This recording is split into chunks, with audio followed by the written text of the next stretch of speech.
This is a reading from Don Quixote by Miguel de Cervantes, Chapter 6, of the diverting and important scrutiny which the curate and the barber made in the library of our ingenious gentleman.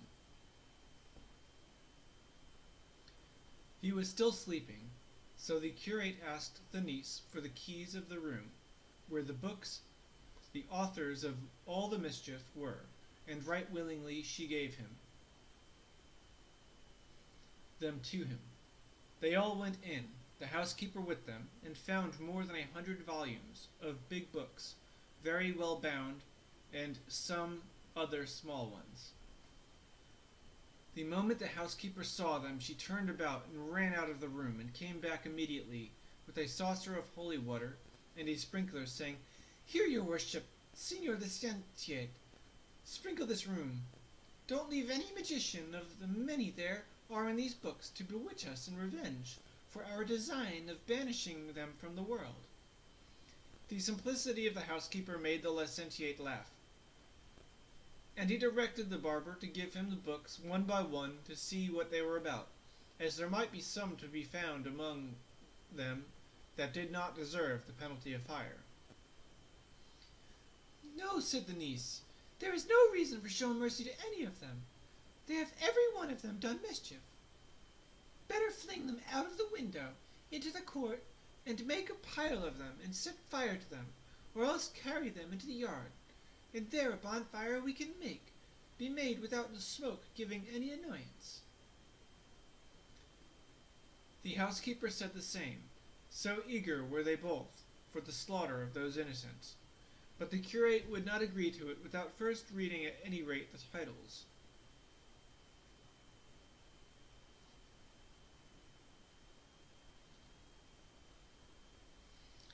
The first that Master Nicholas put into his hand was the 4 books of Amadis of Gaul. "This seems a mysterious thing," said the curate, "for as I have heard say, this was the first book of chivalry printed in Spain, and from this all the others derive their birth and origin. So it seems to me that we ought inexorably to condemn it to the flames, as the founder of so vile a sect." "Nay, sir," said the barber, "I too have heard say that this is the best of all the books of this kind that have been written, and so, as something singular in its line, it ought to be pardoned." "True," said the curate, "and for that reason let its life be spared for the present. Let us see that other which is next to it." "It is," said the barber, "the Sergas de Esplandian, the lawful son of Amadis of Gaul." "Then verily," said the curate, "the merit of the father must not be put down to the account of the son. Take it, mistress housekeeper, open the window and fling it into the yard, and lay the foundation of the pile for the bonfire we are to make." The housekeeper obeyed with great satisfaction, and the worthy Esplandian went flying into the yard to await with all patience the fire that was in store for him. "Proceed," said the curate. "This that comes next," said the barber, "is Amadis of Greece, and indeed I believe all those on this side are of the same Amadis lineage." "Then to the yard with the whole of them," said the curate, "for to have the burning of Queen Pentiquenestra and the shepherd Daranel and his eclogues, and the bedevilled and involved discourses of his author, I would burn with them the father who begot me if he were going about in the guise of a knight errant." "I am of the same mind," said the barber. "And so am I," said the niece. "In that case," said the housekeeper, "here, into the yard with them." They were handed to her, and as there were many of them, she spared herself the staircase, and flung them down out of the window. "Who is that tub there?" said the curate. "This," said the barber, "is Don Olivante de Lora." "The author of that book," said the curate, "was the same that wrote The Garden of Flowers, and truly there is no deciding which of the 2 books is the more truthful, or, to put it better, the less lying. All I can say is, send this one into the yard for a swaggering fool. This that follows is Flores Marte of Hircania, said the barber. Signor Flores Marte here, said the curate. Then by my faith he must take up his quarters in the yard, in spite of his marvellous birth and visionary adventures, for the stiffiness and dryness of his style deserve nothing else. Into the yard with him and the other mistress housekeeper. With all my heart, signor, she said, and executed the order with great delight. This, said the barber, is the Knight Platir. An old book that, said the curate, but I find no reason for clemency in it. Send it after the others without appeal, which was done. Another book was opened, and they saw it was titled The Knight of the Cross. For the sake of the holy name this book has, said the curate, its ignorance might be excused, but then they say, behind the cross there's the devil, to the fire with it. Taking down another book, the barber said, This is the Mirror of Chivalry. I know, his worship, said the curate. That is where Senor Renaldos of Montalvan figures with his friends and comrades, greater thieves than Cacus, and the 12 peers of France with the veracious historian Turpin. However, I am not for condemning them to more than perpetual banishment, because at any rate they have some share in the invention of the famous Matteo Boiardo, whence too the Christian poet Ludovico Ariosto wove his web, to whom, if I find him here and speaking any language but his own, I shall show no respect whatever, but if he speaks with his own tongue, I will put him upon my head. Well, I have him in Italian, said the barber, but I do not understand him. Nor would it be well that you should understand him, said the curate, and on that score we might have excused the captain, if he had not brought him into Spain and turned him into Castilian. He robbed him of a great deal of his natural force, and so do all those who try to turn books written in verse into another language. For with all the pains they take and all the cleverness they show, they never can reach the level of the originals as they were first produced. In short, I say that this book, and all that may be found treating of those French affairs, should be thrown into or deposited in some dry well, until after more consideration it is settled what is to be done with them, excepting always one Bernardo del Carpio that is going about, and another called Roncesvalles, for these, if they come into my hands, shall pass at once into those of the housekeeper, and from hers into the fire without any reprieve. To all this the barber gave his assent, and looked upon it as right and proper, being persuaded that the curate was so staunch to the faith and loyal to the truth that he would not for the world say anything opposed to him. Opening another book, he saw it was Palmerin de Oliva, and beside it was another called Palmerin of England. Seeing which, the licentiate said, Let the olive be made firewood of it at once, and burned until no ashes even are left, and let that palm of England be kept and preserved, as a thing that stands alone, and let such another case be made for it, as that which Alexander found among the spoils of Darius, and set aside for the safe keeping of the works of the poet Homer. This book, gossip, is of authority for 2 reasons. First, because it is very good, and secondly, because it is said to have been written by a wise and witty king of Portugal. All the adventures at the castle of Meraguarda are excellent and of admirable contrivance, and the language is polished and clear, studying and observing the style befitting the speaker with propriety and judgment. So then, provided it seems good to you, Master Nicholas, I say let this and Amadis of Gaul be remitted the penalty of fire, and as for all the rest, let them perish, without further question or query. Nay, gossip, said the barber, for this that I have here is the famous Don Bellianus. Well, said the curate, That and the second, third, and fourth parts all stand in need of a little rhubarb to purge their excess of bile, and they must be cleared of all that stuff about the Castle of Fame and other greater affectations, to which end let them be allowed the overseas term, and according as they mend, so shall mercy or justice be meted out to them. And in the meantime, gossip, you keep them in your house, and let no one read them.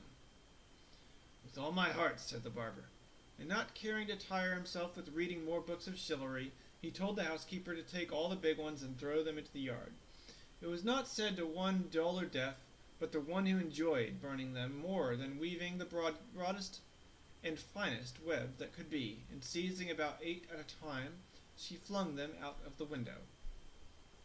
In carrying so many together, she let one fall at the feet of the barber, who took it up, curious to know whose it was, and found it said, History of the famous knight Tirante el Blanco.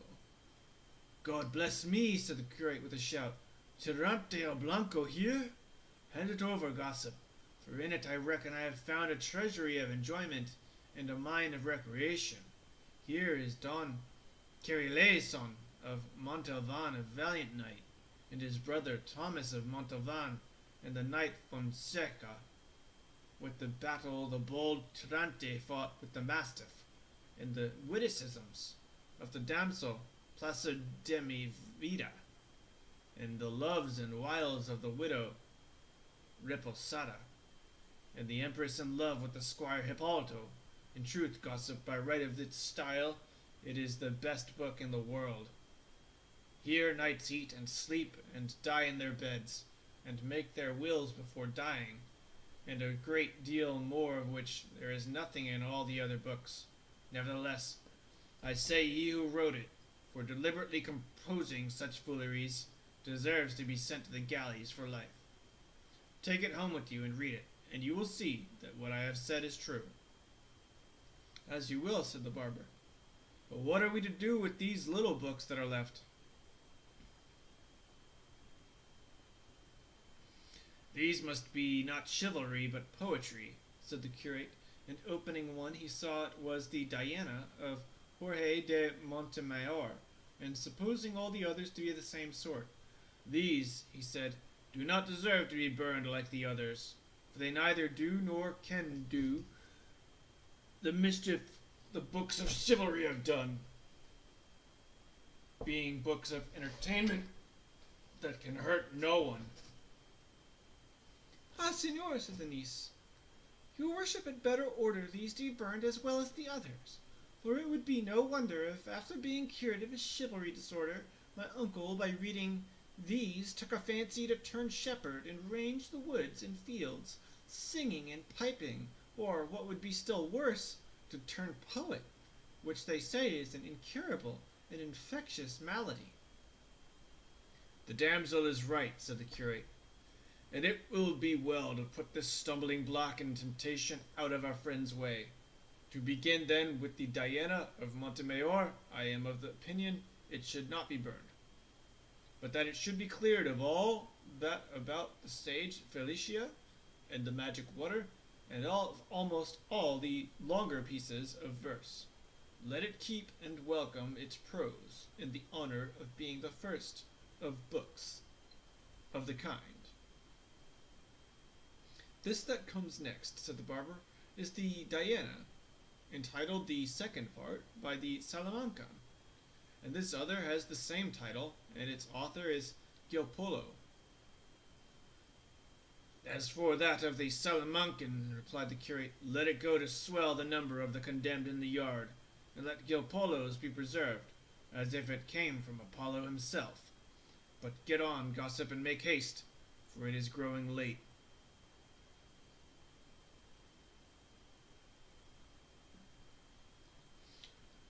This book, said the barber, opening another, is the 10 books of the Fortune of Love, written by Antonio de Lofrazo, a Sardinian poet.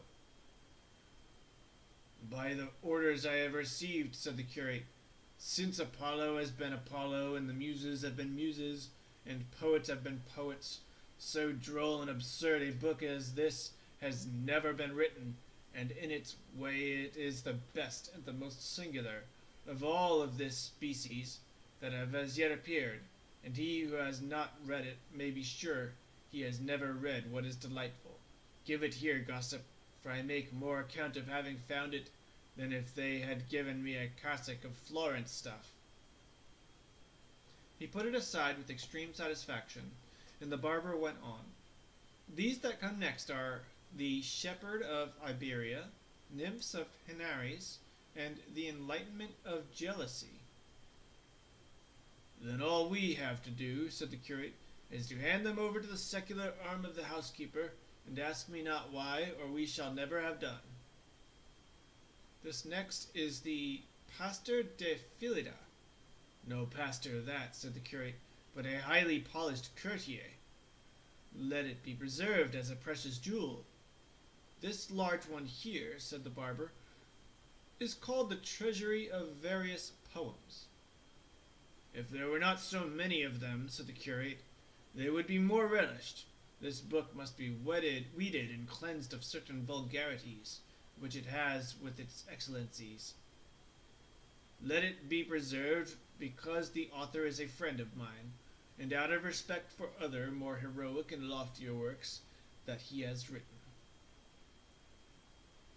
This, continued the barber, is the Cancionero of Lopez de Maldonado. The author of that book, too, said the curate, is a great friend of mine, and his verses from his own mouth are the admiration of all who hear them, for such is the sweetness of his voice, that he enchants when he chants them. It gives rather too much of its eclogues, but what is good was never yet plentiful. Let it be kept with those that have been set apart. But what book is that next to? The Galatea of Miguel de Cervantes, said the barber. That Cervantes has been for many years a great friend of mine, and to my knowledge he has had more experience in reverses than in verses. His book has some good invention in it, and it presents us with something but brings nothing to a conclusion. We must wait for the second part it promises. Perhaps with amendment it may succeed in winning the full measure of grace that is now denied it. And in the meantime, do you, Senor Gossip, keep it shut up in your own quarters. Very good, said the barber. And here come three together, the Araucana of Don Alonso de Urquía, the Austriadada of Juan Rufo, Justice of Cordova, and the Montserrat of Cristobal de Viros, the Valencian poet. These three books, said the curate, are the best that have been written in Castilian in heroic verse, and they may compare with the most famous of Italy. Let them be preserved as the richest treasures of poetry that Spain possesses. The curate was tired and would not look into any more books, and so he decided that, contents uncertified, all the rest should be burned. But just then the barber held open one called the Tears of Angelica. I should have shed tears myself, said the curate when he heard the title, had I ordered that book to be burned, for its author was one of the famous poets of the world, not to say of Spain, and was very happy in the translation of some of Ovid's fables. This has been a reading from Don Quixote of Miguel de Cervantes as found on Gutenberg.org.